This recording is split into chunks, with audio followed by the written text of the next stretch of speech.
Amables televidentes, estamos en la entrevista estelar de Propuesta Semanal. Nos acompaña el ingeniero Milton Morrison, joven brillante, ingeniero electromecánico, candidato y presidente del partido País Posible. Como siempre, encantado, Milton, de tenerte en el programa y las atenciones que tú tienes, que en medio del ajetreo, del proselitismo, ¿no? Sacan tiempo para estar con nosotros. Bueno, el honor es mío siempre estar aquí con ustedes. Cada vez que me llamen, yo soy parte de ustedes. Exactamente. Milton, hay unas declaraciones tuyas que yo quiero aclarar, porque a veces ya uno no cree mucho en las declaraciones que ponen a la gente, porque a veces son distorsionadas. Con el tema que ha habido esta semana de los transportistas y del el problema de los combustibles, algunos pero recogieron que ustedes proponen una reducción de los impuestos en 70 pesos. Ya. Eso es verdad. Mi pregunta sería entonces, bueno, todos felices, pagar 70 pesos menos por un galón de combustible. Ahora bien, ¿qué pasaría con las recaudaciones? ¿Qué pasaría en una situación en la cual el gobierno sigue generando déficit y sigue generando mayor endeudamiento? Sí, mire, lo que sucede es lo siguiente. Nosotros, la Comisión Económica de País Posible, hizo un ejercicio y tomó la fórmula establecida en la ley 112.00, la ley tributaria de hidrocarburos, e hicimos un ejercicio de cómo debería ser el precio, tomando en cuenta cada una de las variables, el margen del distribuidor, el margen del transportista, el valor, varios márgenes que están establecidos. Hicimos una proyección de lo que es el PPI, el precio de paridad de importación, de lo que sería en base al histórico, y nos dio que el valor debería ser 70 pesos menos que el que hay. Ahora, ¿qué es lo que sucede? Pero perdón, ¿y eso no disminuiría las recaudaciones? No, ahí es que voy. Lo que pasa es que si nosotros vamos a un ejercicio del cumplimiento de la ley, eso es lo que arroja la fórmula. Ahora, nosotros sabemos que hay una especie de impuesto indirecto que tiene el gobierno sobre la base de los combustibles. Ahora, ¿qué es lo que nosotros planteamos? Que eso debe ser transparentado, porque si el gobierno necesita una cantidad determinada de recursos para poder compensar el déficit, para poder completar las partidas presupuestarias, eso es lo que hay que decírselo a la gente, y así se reduce la posibilidad de que los ciudadanos sintamos que no están tomando el pueblo. Entonces, por eso es que nosotros planteamos que la fórmula da 70 pesos menos. Ahora, nosotros sabemos que ese es un dinero que es un impuesto indirecto que tiene el gobierno para utilizarlo en otras cosas. Pero entonces, es que manipulan la ecuación. Mire, totalmente, y eso es así, porque fíjese, mire, el ejercicio más sencillo, no simplemente poniendo los valores en cada uno de las partes de la ecuación para que dé el total. Si usted agarra y hace una comparación, por ejemplo, del precio de los combustibles, por ejemplo, en el año 2010. En el año 2010 nosotros teníamos un precio de petróleo parecido al de ahora en 70 y pico de dólares. Pero el tipo de cambio era más bajo. No, el tipo de cambio era más bajo, pero cuando usted aplica la proporción de la variación de la tasa de cambio en función de la variable que más se afecta, que el PPI, el precio de paridad de importación, el cambio no es tan alto. O sea, tú no tienes una variación en una tasa de cambio de tal magnitud que termina afectándote en casi un 30% el valor total final. Lo que está variando es 3% cada año. Exactamente. 4% en este año quizás. Entonces lo que nosotros decimos, no es que nosotros estamos diciendo simplemente bájenle 70 pesos, lo que nosotros estamos llamando la atención a la transparencia, porque el gobierno lo que tiene que decir es lo siguiente, miren,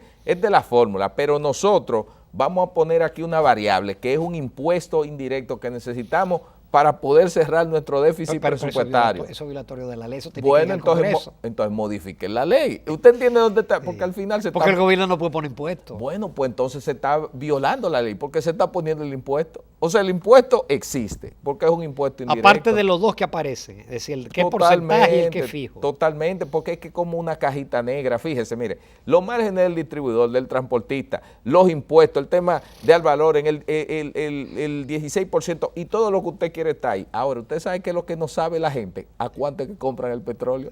El precio de paridad de importación. Ese valor es cualquier cosa. Y eso no es función de que desde el West Texas. Claro, entonces peor la cosa, porque entonces cuando usted toma los valores del West Texas y entonces usted agarra ese barril, 55 galones, lo transforma hace la proporción de cuál es el porcentaje que se refina aquí en el país, porque la mayoría viene como producto terminado. Claro. Entonces, cuando usted lo trae como producto terminado, le calcula los impuestos, entonces no da. O sea, por ningún lado, don Ramón, esa el asunto está en el PPI. El asunto está en la cajita negra del PPI, que es cualquier valor y que nadie sabe. Ahora, ¿usted sabe qué sería transparente? Si también cuando den el precio de los combustibles digan, el precio de paridad de importación, el PPI, comprado al West Texas fue de tanto. ¿Por qué no dan ese valor? Porque es fácil calcular. Aunque aquí no se compra West Texas. Bueno, pero es la referencia que utilizan, ¿usted entiende? Entonces, por eso es que nosotros llamamos la atención para que se vea la magnitud de la variable que se utiliza para ponerle los precios. Lo entendí, porque fíjate lo que son los titulares. Usted decía, País Posible pide rebajar en 70 pesos. Pero yo entiendo ahora tu argumento. Es decir, tú no has rebajado, tú lo que estás diciendo es que hay un número ahí que no cuadra. Exacto, hay 70 pesos que están flotantes. Eso es lo que estamos diciendo. Y mucha gente también ha escuchado y plantea lo que se utiliza en Estados Unidos, que las gasolineras sean que fijen el precio de los combustibles. Eso no sería también otra forma. Digo, aquí se podría especular, no creo que vayan a subirlos más, porque si no iría. Aquí hay un oligopolio, no van a pelear entre ellas. Aunque hay aquí un grupo de distribuidoras de combustible que si ustedes observan, tienen unas bombas, unas estaciones, donde dicen que si usted la echa, le rebajan 10 pesos al galón. No sé si ustedes han visto eso. No. Sí, hay una gasolinera y tiene años en eso. Yo no le voy a decir el nombre porque no quiero hacerle la promoción gratuita. Lo cierto, Milton, que parece que el negocio está dando buenos margen, porque aquí se están construyendo estaciones gigantescas, lujosas, que antes usted no lo veía. Sí, pero oiga lo que le digo, miren, esa, no voy a mencionar el nombre de la estación, pero tiene años y es una estación tanto en Santo Domingo Este y en otros lugares, que usted ve un letrero muy grande cuando usted ve la autopista Duarte, la carretera Mella, que dice que si usted la echa, tipo como los Estados Unidos, que uno se baja y echa, la echa y después paga 10 pesos le quita. Entonces, si ese le puede quitar 10 pesos y ese es un distribuidor, ya usted sabe lo que puede haber ahí. Y no es verdad que se lo ahorra por lo de los empleados, porque puede ganar un bombero, como le dice. Exactamente. Si usted calcula el bombero y la cantidad que va un usuario a usar eso, yo creo que sale más barato el bombero que los 10 pesos que tú das por galón. Exactamente. O sea, esa es la realidad. Exactamente. Ya pasando a otro tema, Milton, ¿cuál es tu posición con la ley de partidos? Que ahora resulta que se habla de que hay una docena de artículos que son inconstitucionales, como por ejemplo un partido emergente como el tuyo, o naciente.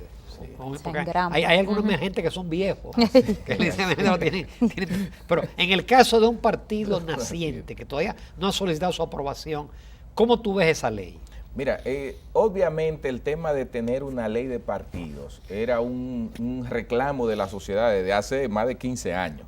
Ahora, ¿qué sucede? Tenemos una ley de partidos que indudablemente, como han dicho muchos juristas, como ha dicho el mismo presidente de la Junta Central Electoral, viola algunos elementos de la equidad que tiene que hacer y sobre todo la libertad que tiene que tener individuos y las organizaciones. Por ejemplo, ¿cómo se le va a pedir a un partido de reciente formación como el que usted dice?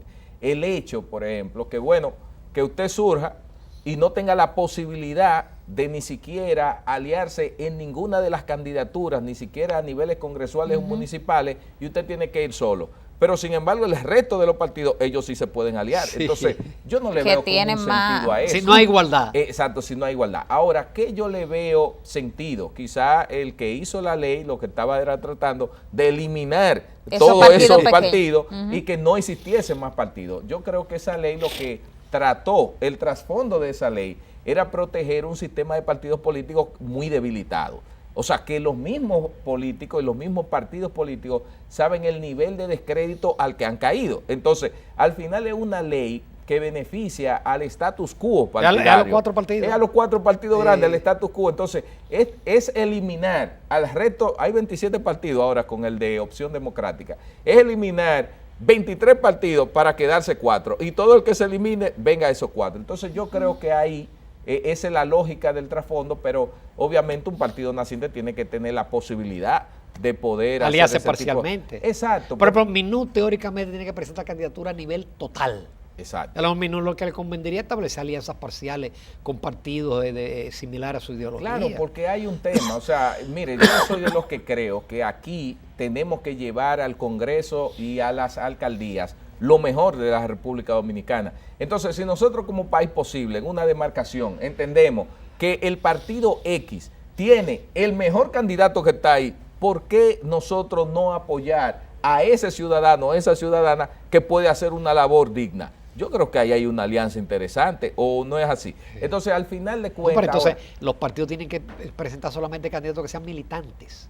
Ese otro y con un tiempo de militancia. Ahí hay otro tema. Ya una gente de la sociedad civil no puede ir como candidato. A menos que comience y se inscriba desde ahora y dentro de los estatutos de ese partido entonces quepa. Ahora los partidos tendrán que hacer ajustes. También está tratando de eliminar el transfugismo en una parte, claro, pero yo con eso, obviamente. Mire, en el fondo eso es bueno, porque yo no estoy de acuerdo con el transfugismo, yo no estoy de acuerdo con la existencia de partidos parásitos, bisagra, claro, chupasangre, por decirlo así. Que le salen caros. Sanguijuela, que le salen muy caro. Porque cuando ganan hay que darle uno o dos ministerios y posiciones. Es así, pero el tema no es simplemente con los partidos nuevos ni minoritarios pequeñitos, porque aquí hay algunos que son supuestamente grandes y reciben del 80% del presupuesto, se lo dividen sacando un 5%.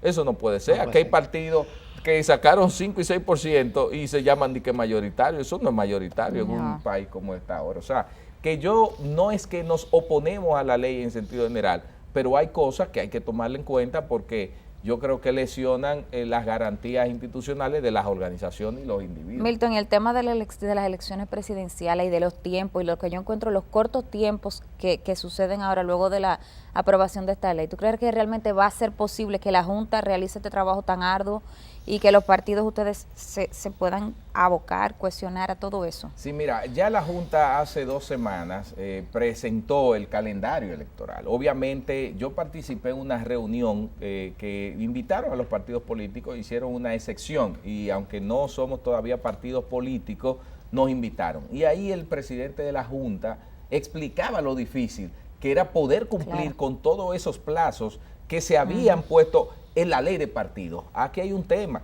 que el legislador prepara una ley y ni siquiera consulta al órgano que va a organizar esas elecciones. Entonces le han puesto una serie de camisas de fuerza a la Junta Central Electoral para cumplir unos plazos que están muy estrechos. Ahora, en el caso de un partido nuevo que estamos solicitando para que la Junta nos apruebe, algo que tampoco encontramos sentido es lo siguiente, que dice que la Junta Central Electoral va a dar el veredicto de si te aprueba o no 4 meses antes de las elecciones. Pero ¿y por qué hay que tomarse tanto tiempo? 4 meses antes de las elecciones, presidente. 4 meses antes de las elecciones. Pero si yo deposito 1 año y 5 meses antes, ¿por qué hay que esperar 4 meses antes de las elecciones? Pero tome mi documento, salga y evalúe y dígame a los 2 o 3 meses si está aprobado o no está aprobado. Entonces yo creo que eso ahí también hay un tema. Entonces ustedes tienen menos probabilidades de hacer campañas, programas, claro, muchísimas cosas 4 meses, ¿quién hace nada en 4 meses? O sea que es un tema que hay que observar. Solamente un candidato muy conocido, como los que han sido presidente de la República, por ejemplo. Exactamente. Entonces yo creo que hay elementos ahí, pero a pesar de ello, nosotros no desmayamos. Nosotros íbamos a depositar los documentos de la Junta Central Electoral, oigan esto, a mediados de agosto. Eso estaba en nuestro cronograma de trabajo. ¿Y ustedes saben qué pasó? Que el 13 de agosto aprueban la ley de partidos. Y la ley de partidos decía que había que tener un órgano de dirección en cada provincia. En el municipio cabecera eran 32 y ahora ponen que son 1 en cada municipio, 158. Entonces ahora nosotros hemos tenido que salir nuevamente al territorio nacional a conformar las estructuras en los 158 municipios para cumplir con esa ley. O sea que de verdad es una situación... pero nosotros no le tenemos miedo a ese tipo de cosas, sino que más bien estamos trabajando para cumplirlo y ser victoriosos. Y en el caso de ustedes, aunque se lo aprueben faltando 4 meses para las elecciones, obviamente tú vas a ser el candidato presidencial. Ustedes no van a ir a una contienda donde necesiten hacer una primaria ni nada. No, pero vamos a ver, yo creo que cualquier organización política nueva, y es lo que pide el país, tiene que someterse a procesos democráticos. Yo no puedo hablar que todavía... Un escrutinio público, incluso. Un escrutinio público. Yo estoy de acuerdo que cuando País Posible sea aprobado, no es que diga que yo ahora soy el candidato de País Posible. Pero con 4 meses no es posible tú hacer. Pero buscaremos algún mecanismo que la militancia, que la sociedad entienda que puede participar. Ahora, el que entienda que no quiere ser candidato de nada, bueno, que no participe. Pero obviamente, ¿qué es lo que sí nosotros queremos? Y eso es que quede claro. Que País Posible como partido sirva de plataforma para que miles de dominicanos que tienen las condiciones y las capacidades puedan encontrar una boleta electoral en la cual ellos puedan ver materializado su sueño de ir a un congreso o ir a una alcaldía. Con tu permiso, vamos a una breve pausa comercial, muy rápido, esta conversación está interesante. Volvemos porque tenemos ese y varios temas de interés con Milton Morrison. Amigos de Propuesta Semanal, continuamos conversando con el licenciado Milton Morrison, quien es candidato presidencial de Un País Posible. Milton, tengo dos preguntas en una. Tú como País Posible, ¿preverías en algún momento de este proceso aliarte a un partido de ser posible? Y la otra, he estado viendo tus campañas en las redes sociales y veo que te quieres enfocar o quieres mostrarte como una figura, no como el presidente inalcanzable, sino como una persona joven que tiene familia, con valores, que quiere aterrizar la política. Ya. Mira, lo primero, Ana Patricia, hay un tema y es que nosotros entendemos que hemos surgido en la sociedad dominicana como País Posible, no con la intención de venir a sumarnos a otra organización política en búsqueda de prebendas, en búsqueda de posiciones. No se trata de eso, es un proyecto país. Ahora, lo que sí nosotros estamos de acuerdo, que un proyecto de nación tiene que incluir muchos sectores y tiene que incluir muchas partes. Entonces, nadie aquí en la historia política ha ganado unas elecciones solo. Nadie, ningún partido tiene que tener o de fuerzas sociales, fuerzas políticas aliadas. Ahora, lo que nosotros no vamos a hacer es adherirnos a cualquier partido político buscando un espacio, porque no llegamos a la política para eso. Nosotros vinimos a presentar una propuesta diferente al país. Con relación a cómo nos mostramos, mira, las redes sociales es una vitrina que a veces utiliza la gente para mostrar el lado positivo o el lado bueno de lo que se quiere dar. Miren, en el caso nuestro, nosotros siempre hemos sido así. Yo siempre digo, y anda por ahí una frase que yo utilizo mucho, alguien como tú. Yo soy igualito como la mayoría de los dominicanos. Eso que uno muestra de esa cercanía, ese es el temperamento muy propio mío. O sea, yo soy así. Yo no estoy ahí exhibiendo nada. Yo creo en los valores familiares. Yo amo mi familia, mi esposa, mis hijos, y si lo presento ahí es porque tengo que mostrar las cosas positivas. Cuando estoy trabajando con País Posible o en cualquier otro ámbito, uno se mezcla con la gente, habla, escucha. O sea que es la realidad. Nosotros lo que estamos tratando de hacer de las redes sociales, la realidad proyectada a través de ellas mismas. Milton, tú vienes del sector eléctrico y es inevitable tratar el sector eléctrico, pero yo lo voy a tratar con el político ahora. Pero estamos en medio de una emergencia, de una crisis. A mí hasta me asustó cuando escuché al ministro administrativo decir que iban a traer 3 barcazas de Puerto Rico de gasoil. Uno dice, bueno, pero entonces, no de que Punta Catalina entra en enero, febrero y el otro entra. Entonces, realmente, ¿qué de trasfondo tú sientes que hay en todo esto? ¿Y cómo tú desde el gobierno asumirías el sistema eléctrico? Sí. Mire, cuando usted comenzó a hablar, yo me sonreí porque yo tuve una percepción algo parecida. Cuando yo leí esa noticia, usted sabe a dónde yo me movía ya. A principios de los años 90, 91, 92. Cuando la crisis de Balaguer. Cuando la crisis de Balaguer, que llegaron las barcazas, que llegaron las plantas que han sido muy cuestionadas y que vendían a unos precios muy altos. Dije, pero Dios mío, estamos en el 2018 y vamos a volver otra vez 30 años atrás. A mí me sorprendió esa declaración del ministro administrativo. Mira, no hay necesidad, lo digo yo responsablemente, de traer aquí al país 3 barcazas de 33 megavatios. Esos son 100 megavatios. Mira, 100 megavatios te lo ahorras tú en una campaña de eficiencia energética mandando a la gente, mire, ahorra el 10% de su consumo y ya tú tumbas la necesidad de entrar a una planta de 100 megavatios. Es el problema aquí que lo ahorran. No, pero oye algo, ese es el primer elemento. Segundo, aquí hay plantas eléctricas en el sistema que pueden servir de emergencia. Obviamente tienen unos costos más elevados, como lo ha dicho las mismas autoridades. Pero no tan alta como traer una barcaza. Exactamente, ahí es que voy. Entonces yo no le veo como el sentido. Además, la empresa AES Dominicana que salió, ustedes saben, por el problema declarado, por ello de la tormenta eléctrica y de rayo, ya entra 100 y pico de megavatios. Le faltarían 200 y tantos, pero esos 200 y tantos, lo que hay que hablar con los otros generadores que tienen programados mantenimiento, pedirle que espacien, o sea, que muevan esa fecha de mantenimiento para que no se solapen uno con otro y terminen acrecentando el déficit. Entonces, Ya en el momento en que entran esas otras plantas, en el momento que entran la otra parte de AES, no se hace necesario porque la oferta que se puede suplir cubre la demanda que las empresas distribuidoras en un momento determinado piden. Entonces, no hay necesidad de esas 3 barcazas. Ahora, lo otro es, sí es importante señalar algo, nosotros necesitamos más generación, porque la generación tiene que ser aumentada porque la demanda todos los años aumenta, es un 3% que, señores, que crece la demanda. Cuando se empezó a construir Catalina, ya ese generador de Catalina, de los dos, el que va a entrar, ya esa demanda es la que va a cubrir ese generador. Entonces, aquí hay que cumplir. Así que hay que pensar en otra capacidad igual ya.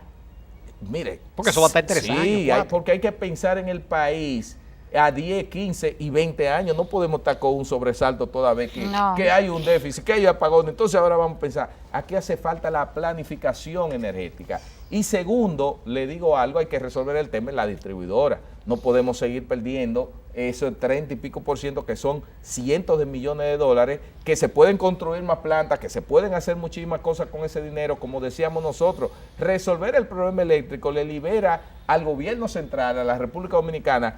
Si son 1.000 millones de dólares anuales que hay que pagar entre subsidios, bono gas, el déficit de la distribuidora y todo eso, son 50.000 millones de pesos que se pueden utilizar. Eso es más de un 1% del PIB. Pero claro, que se puede utilizar para cualquier otra cosa. Ahora, yo le voy a decir una cosa, que hace falta voluntad política. Yo dije hace días que el pacto eléctrico había fracasado precisamente por la voluntad política, porque el pacto eléctrico fue una discusión de técnicos, pero cuando las altas esferas de la política, que son los que ejecutan las acciones, no aprueban lo que se dice ahí abajo, entonces las cosas no se ejecutan. Entonces yo decía, más que hablar ya de un pacto eléctrico, olvídense de eso, vamos a hacer un pacto político o una cumbre política para resolver el problema eléctrico, para que todos los líderes políticos que puedan ser presidente de la República en el 20, en el 24 y eso, se comprometan a resolver un problema, porque todo el mundo sabe aquí cuáles son las soluciones. ¿Y cuáles son?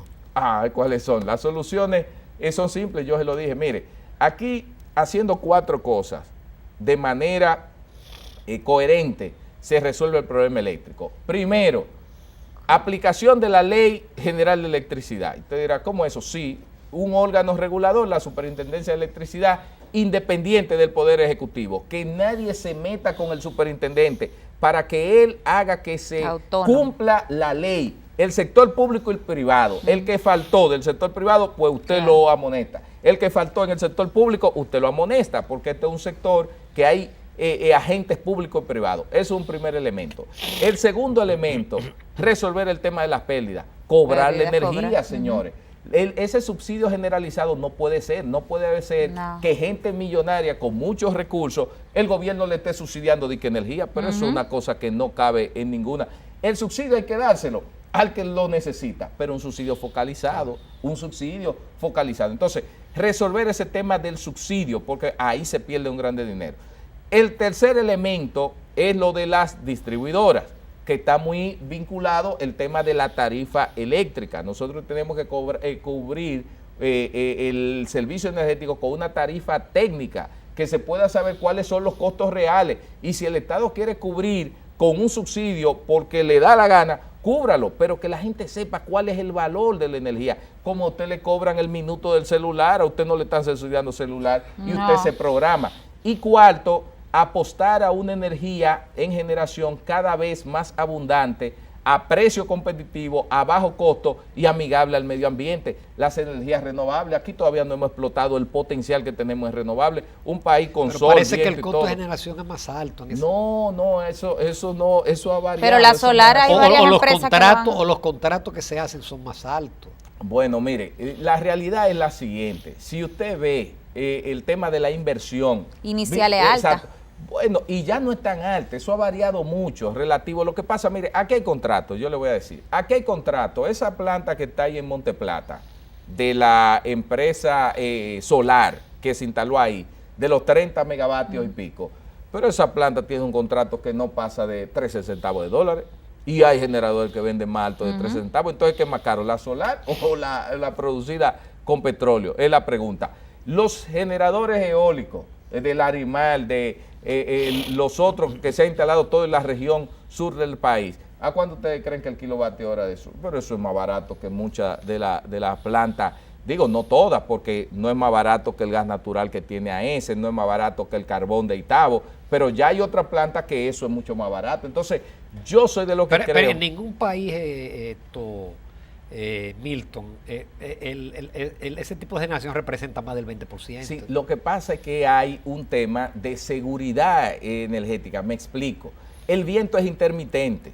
Tú tienes viento ahora, pero tú no sabes si ahorita va a soplar el viento y se te apagan las cosas. Por eso es que no se suple el 100% de la demanda con eso, porque el viento es intermitente. Entonces tú tienes que llegar a una cuota. Igual el sol tú lo tienes cuando hay sol y de noche no hay nada. Entonces por eso es que no se apuesta 100% a esas fuentes. Pero se usan como parte de... Claro, pero en el caso de la República Dominicana, en algunos países son porcentajes muy altos. ¿Usted sabe cuánto anda por aquí? El 2%. ¿Usted cree que es posible que un país que tiene los niveles de radiación solar más altos de toda la región y el mundo y que tiene vientos muy buenos en toda esa zona del sur, en la zona norte, por los Gumancitos y otras más, nada más tenga el 2% de la energía renovable? No, ahí dice que hay un problema. Milton, y educación, porque hay muchos lugares donde se roban la luz o son subsidiadas que consumen más hasta que la gente que realmente la paga y tiene más equipos. Eso es lo que yo digo. Ese tema de que del bono luz, bono luz, que te pone una plaquita y la gente consume todo lo que quiera, hay que limitarlo. No porque a la gente no se le dé, sí yo quiero, para que no se malinterprete, yo quiero que al pobre, a la gente que tiene necesidad, el gobierno le dé un subsidio y le dé su bono luz. Pues una gente que no trabaje, que no tenga empleo, no lo vamos a tener viviendo en las cavernas, ¿verdad? Apagado, hay que ayudarlo.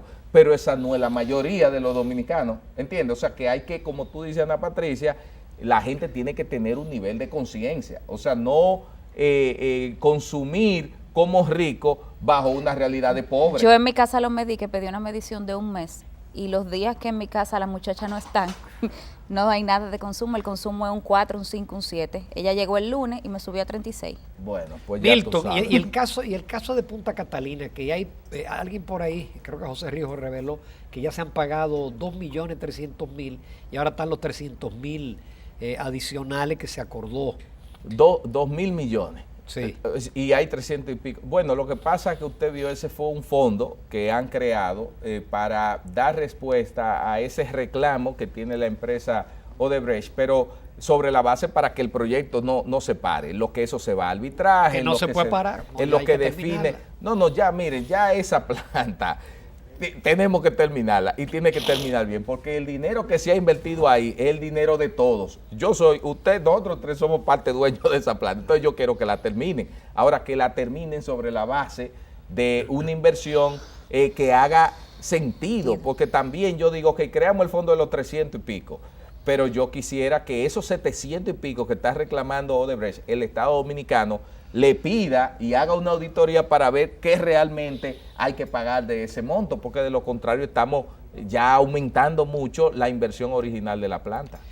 Otros temas de relevancia de corrupción. Yo no sé cuál asumí contigo, pero el caso de la corrupción. Sí. Corrupción. Que antes aparecía de primero, ahora está de cuarto, porque la gente ahora tiene como problema primero el de la seguridad. Pero yo quiero, ¿cómo tú enfrentarías, cómo tú, un gobierno de país posible, asumiría el tema de la corrupción? Bueno, nosotros presentamos la propuesta Estado Honesto. Nosotros decimos que la corrupción es un tema del Estado. Y cuando hablo de Estado es que no es simplemente del Poder Ejecutivo, no, porque hay un Poder Legislativo que tiene que ser el balance contrapeso para generar, las situaciones que permitan que los funcionarios públicos tengan que rendir cuentas. Pero también tenemos un Poder Judicial que tiene que aplicar justicia sobre la base de lo que se diga. Y lo otro, la corrupción es pública y privada. Ahora, ¿qué nosotros decimos?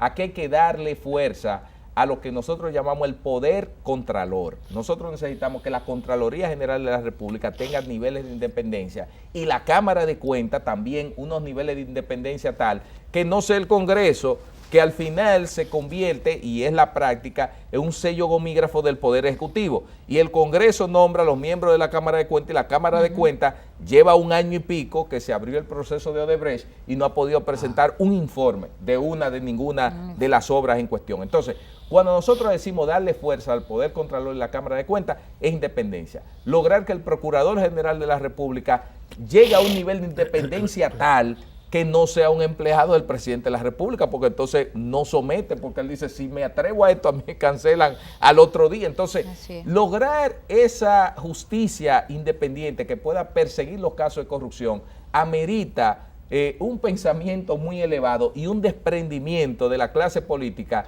que se atreva a pensar no en el presente, sino en el futuro de la República Dominicana. Me explico.